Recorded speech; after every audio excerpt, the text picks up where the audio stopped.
Halo, assalamualaikum warahmatullahi wabarakatuh. Kembali lagi dengan saya di channel saya Drone Jowo. Nah teman-teman, kali ini saya ingin memberikan tips atau sharing pengalaman ya, bagaimana cara menerbangkan drone yang benar dan aman. Jadi sekarang saya berada di kawasan Watu Gede, ditemani Mas apa Mas namanya Mas? Suliswanto. Mas Suliswanto. Jadi yang menjajakan bakso, saya tadi habis sarapan bakso tapi belum habis, tak sambil ini dulu ya. Jadi pertama teman-teman, kalau misalkan teman-teman ingin menerbangkan drone, jadi ini khusus untuk pemula ya, untuk yang expert nggak usah, yang pemula saja. Jadi pertama kita harus tinjau dulu lokasinya teman-teman ya. Kita harus tinjau dulu lokasinya, kita harus tahu batas-batasnya, apakah ada gedung, ada tanaman gede atau seperti apa. Kalau di tempat yang seperti ini, yang lost seperti ini, insya Allah aman, karena tidak ada tower, tidak ada tanaman tinggi, tapi ada gunung, harus hati-hati. Terus kemudian setelah kita meninjau ke lokasi, itu bisa dilakukan sehari sebelum kita take off atau kita melakukan penerbangan drone, atau pada saat sebelum kita menerbangkan drone. Kayak ini ya, kita datang ke sini, terus kemudian kita lihat sekeliling. Oh ternyata aman lah, nggak ada kabel, nggak ada yang main layangan, terus kemudian nggak ada tanaman-tanaman tinggi. Nah yang kedua adalah kita persiapkan unit drone-nya. Yang pertama kita siapkan drone dulu. Drone harus dalam kondisi bagus, 90% ke atas harus bagus teman-teman ya.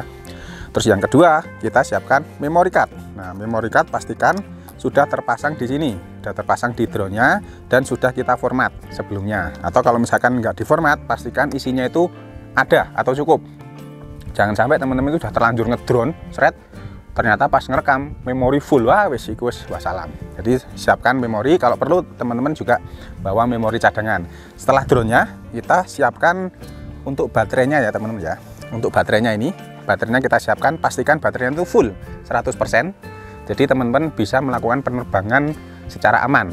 Nah kalau misalkan terpaksanya itu tinggal 50 atau 60% itu enggak apa-apa, tapi saya sarankan harus 100%, karena biar teman-teman bisa mengambil footage video itu lebih loss.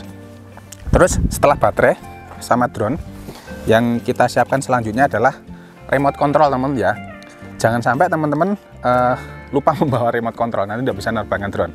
Selain itu teman-teman juga harus ngecas dulu di rumah, baik baterainya maupun remote-nya. Pastikan remote-nya itu 100%, karena jangan sampai kita terbang seret, wah ternyata remote-nya dong dicas, jadi tidak bisa menerbangkan drone. Atau jangan sampai sudah terbang dimaksakan ya, tinggal 10% pasakan, ternyata pas lagi bagus-bagusnya baterai remote-nya tuh habis, mati.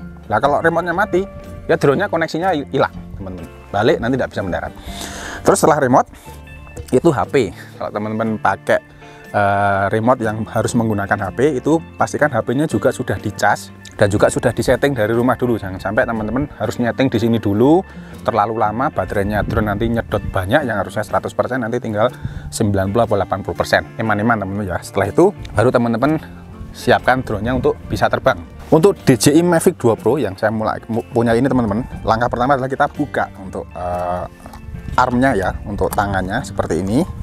Terus kemudian kita pasang propellernya sesuai drone teman-teman masing-masing teman-teman ya, drone yang dimiliki. Terus kemudian kita pasang baterai. Nah usahakan dalam perjalanan itu baterai selalu dilepas teman-teman ya, biar ya lebih aman saja. Terus kemudian jangan lupa lepas penutup kameranya atau penutup gimbalnya, kita harus lepas. Jangan sampai teman-teman menyalakan drone itu masih ada penutup atau pelindung kameranya atau pelindung gimbalnya, nanti bisa rusak gimbalnya rusak, larang, itu mahal. Oke, terus teman-teman harus mencari tempat untuk take off. Jadi untuk take off itu datar, tidak banyak kerikil, batu, dan juga tidak banyak debu. Karena kalau misalkan ada debu nanti dia terbang, itu debunya itu bisa masuk ke motor, bisa masuk ke sela-sela elektronik sini, dan bisa mengakibatkan gangguan atau kerusakan pada drone-nya. Selain itu juga ngelilipi. Kalau di sini aman ya, sini nggak begitu banyak debu, karena mungkin habis hujan atau ada embun yang banyak. Nah untuk menyalakan, kemarin banyak yang tanya ya, yang bagus itu menyalakan drone dulu atau remote dulu. Kalau sekarang tuh boleh drone dulu atau remote dulu, tapi lebih aman ya teman-teman bisa menyalakan remote dulu. Karena kalau remote sudah nyala, ketika drone dinyalakan itu dia langsung connect ke remote. Tapi kalau drone dinyalakan duluan, remote belum dinyalakan, itu biasanya kalau misalkan ada kejadian yang tidak diinginkan atau error, itu drone-nya bisa mendeteksi, dia langsung terbang. Itu pernah kejadian dulu di DJI Phantom 2, Phantom 3 yang masih pakai wifi ya. Jadi drone-nya dinyalakan dulu, remote belum dinyalakan, tiba-tiba dia terbang terus pergi nggak tahu kemana kan eman-eman teman-teman ya, mendingan nyalakan remote-nya dulu terus kemudian nyalakan drone-nya. Ya walaupun drone-drone sekarang kan sudah canggih ya, teknologinya sudah maju, sudah lebih aman, tapi saran saya tetap nyalakan remote terus kemudian drone-nya. Nah setelah itu, setelah remote dan drone-nya sudah nyala, kita siapkan baru arming. Arming itu adalah kita menyalakan mesin ya, untuk pemanasan dulu, kita tes dulu, terus kemudian kita terbangkan sedikit. Saya contohkan teman-teman ya.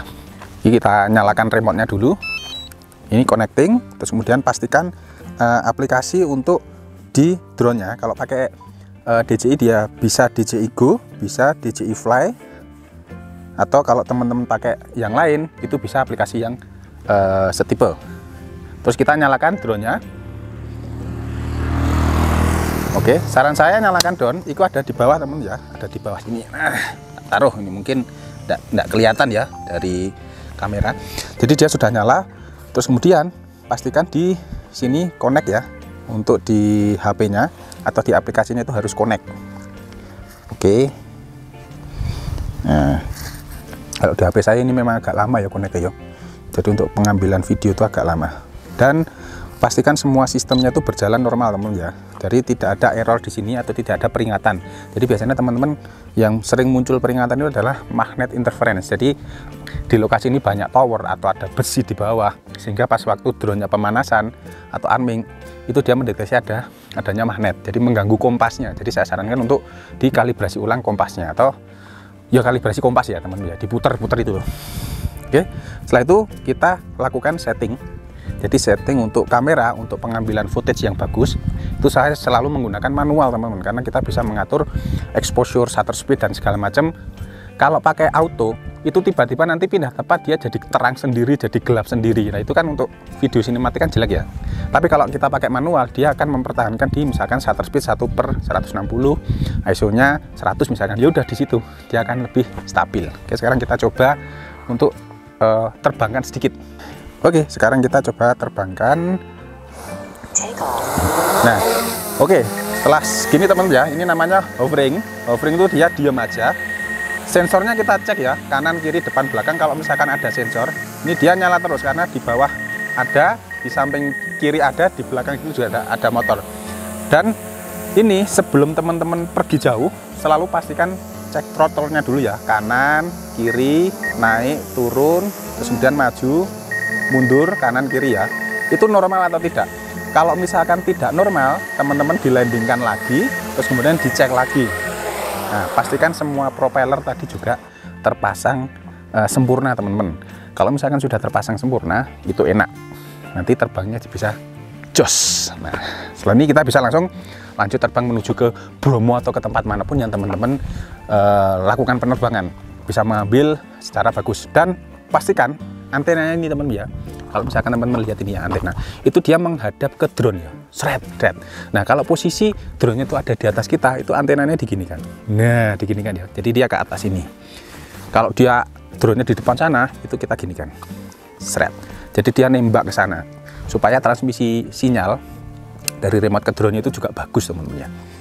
Oke, cukup sekian ya video kali ini, tutorial tips terbang, cara menerbangkan drone yang baik dan benar. Dan ini versi saya, kalau misalkan ada kekurangan mohon dimaafkan. Kalau misalkan ada yang ingin menambahkan, silahkan tambahkan di kolom komentar teman-teman ya.